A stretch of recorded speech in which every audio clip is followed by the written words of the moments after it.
planting the future, rooted local action in a global climate crisis.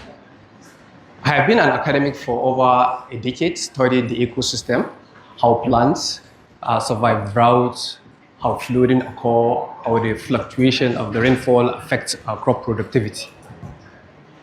But today, I'm not here as a scientist. Today, I'm here as a witness of the changes that is occurring on our planet Earth as a result of global warming. What are the causes of global warming?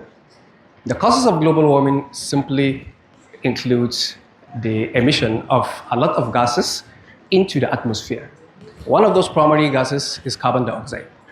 And carbon dioxide is one of the gases that our plants, specifically trees, actually absorb. So now the question is, why are we facing a temperature rise? Because currently, about 150 years ago, till date, we have 1.2 degrees Celsius increase in temperature. That slight increase has led to flooding, seasonal fluctuation, drought, deforestation, and so many things. And according to the Intergovernmental Panel on Climate Change, from this year to 2030, there is a possibility that we'll have 1.5 increase in temperature. That's the average temperature of the Earth. That increase could affect the lives of 350 million individuals, which could be flooding, fluctuation of seasonal rainfall, fertility of the soil, drought, and what have you.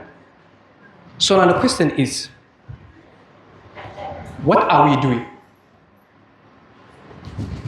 The good news is action is being put in place. Here in Sa'ad Zungur University, I'm proud to inform you that we have moved beyond the classroom. We have gone into action. In collaboration with donor bodies, we planted 1,000 trees across the campus. And one tree that is matured can actually absorb 22 kilograms of carbon dioxide. Now imagine if our 1,000 trees actually grow into maturity. Per year, we'll be able to actually absorb 22 kilograms of carbon dioxide, which is a step forward. The northern Nigeria is actually affected by changes in the climate. And one of the key factors that affect the northern part of Nigeria is desertification. Because Nigeria is part of the tropical areas that are actually not immune to the changes that is occurring on the planet Earth. And Bauchi State in particular is part of the frontal areas. Every year, 60 meters of desert encroach southwards from the Sahara Desert towards our location, which is actually affecting our livelihoods, and it actually affected the Lake Chad Basin, which is one of the most livelihood areas in the northeastern part of this country, where 90% of the Lake Chad Basin has actually shrunk. Of course, it is not the sole responsibility of climate change, but climate change contributed a lot in that particular aspect. We are talking about soil fertility, degradation of the soil, erosion, desert encroachment. Think of all things that can actually affect the livelihood of individuals. So now what do we do? That's the call for action. If we can do it here at GAO, it means this particular action can be rippled globally. So we can actually use a nature-based solution, planting trees individually, in groups, collaborating in ways that can actually enhance the sustainability of the trees planted, because planting the trees alone is not the solution. Sustaining the plants till maturity is actually part of the solution. Then education.